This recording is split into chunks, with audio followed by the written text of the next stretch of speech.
Hello friends, welcome to engineering tutorial. So we'll continue our discussion related to time domain analysis or time response analysis. So this is another question on the time response analysis of a second order system. So here it has been mentioned that the overall transfer function of a control system, it is given by this, okay, and from this we have to determine the parameters such as rise time, peak time and maximum overshoot. So if you remember, the general format of a second order system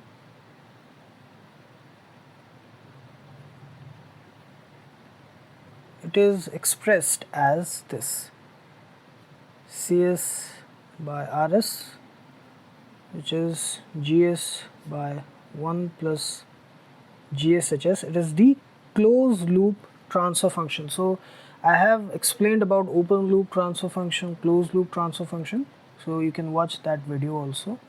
And please watch all the videos related to time response analysis or time domain analysis and the time response parameters. So here it is Gs by 1 plus GSHS, which is omega n square by s square plus 2 zeta omega n s plus omega n square.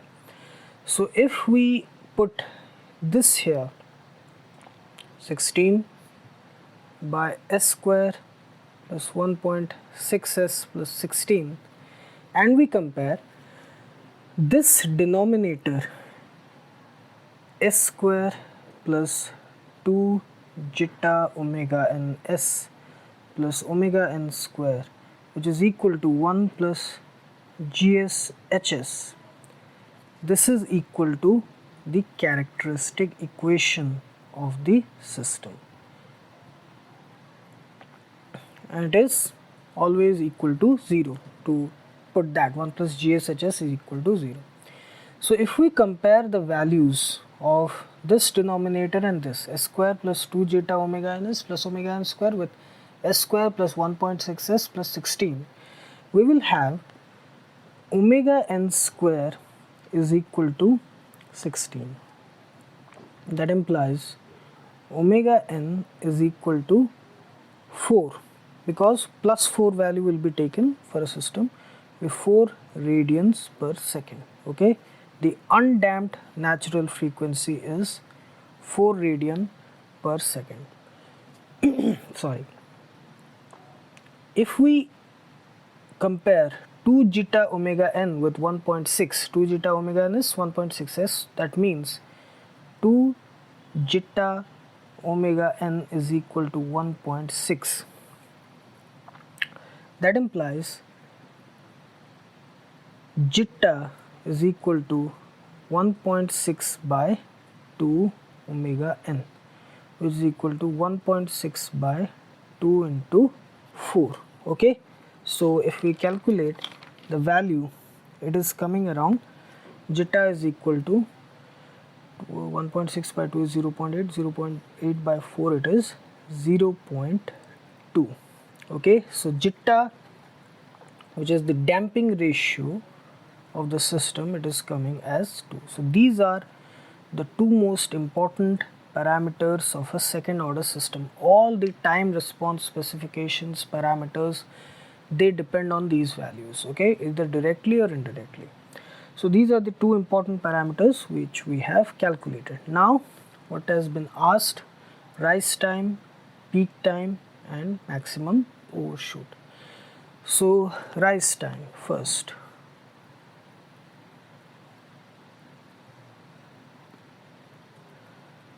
Okay, the formula for rise time is pi minus phi by omega d, where omega d is the damped frequency of oscillations, okay, which is equal to pi minus phi by omega n into root over of 1 minus zeta square.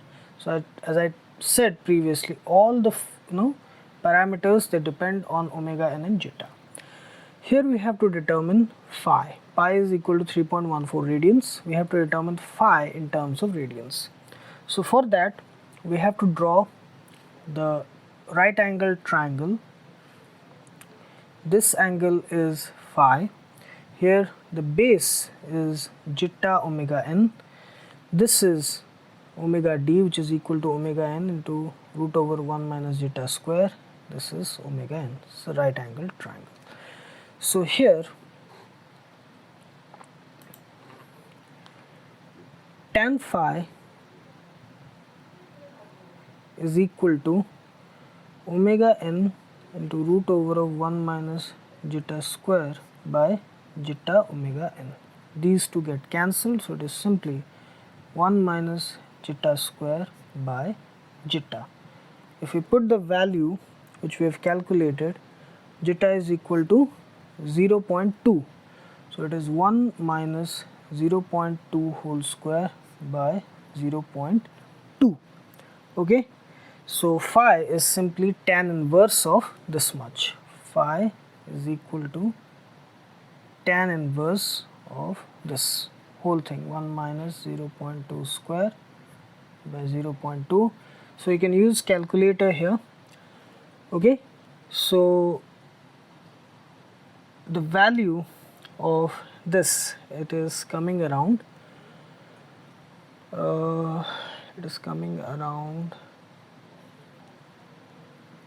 78.463 degrees.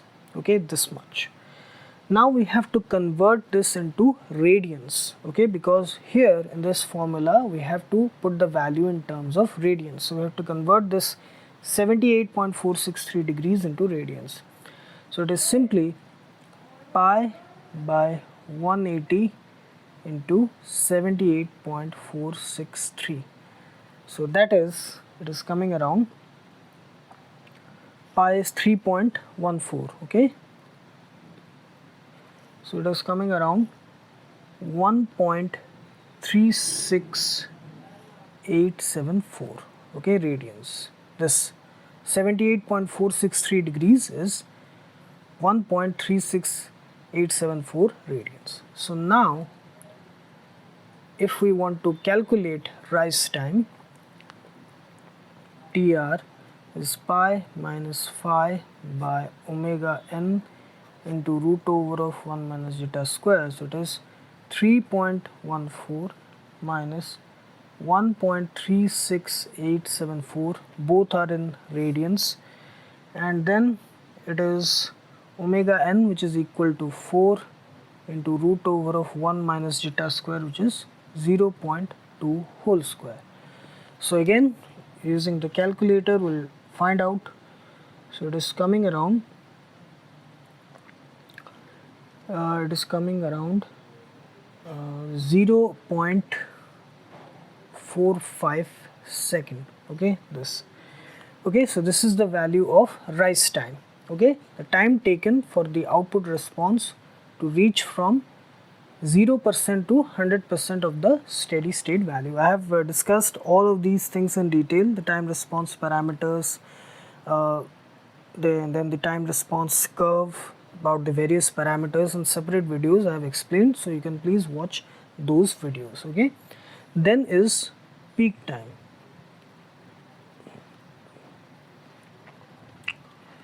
Peak time is the time taken by the output response curve of second order system to reach the first maximum value, okay, the maximum value, the first peak.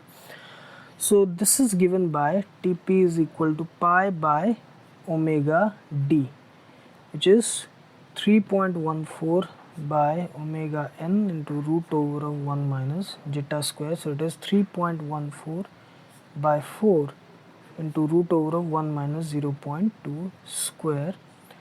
So it is coming around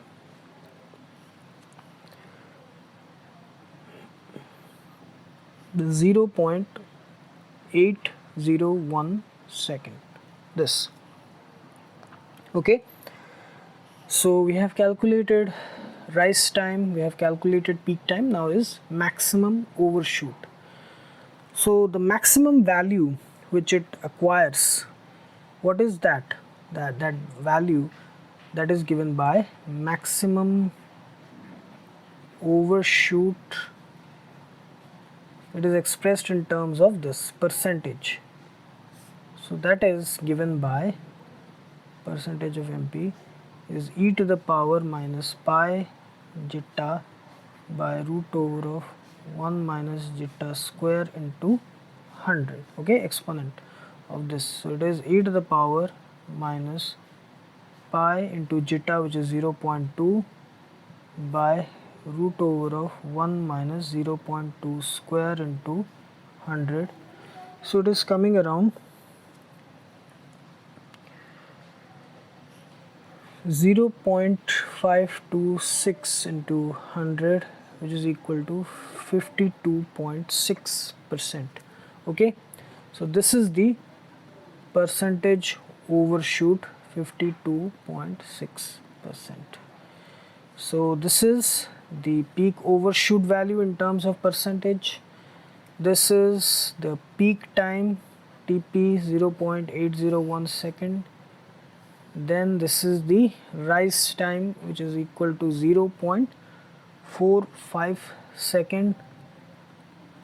We have calculated the parameters which were asked to us, okay, in the question: rise time, peak time, and maximum overshoot. Okay, so this is the second question, I think, related to time response parameters.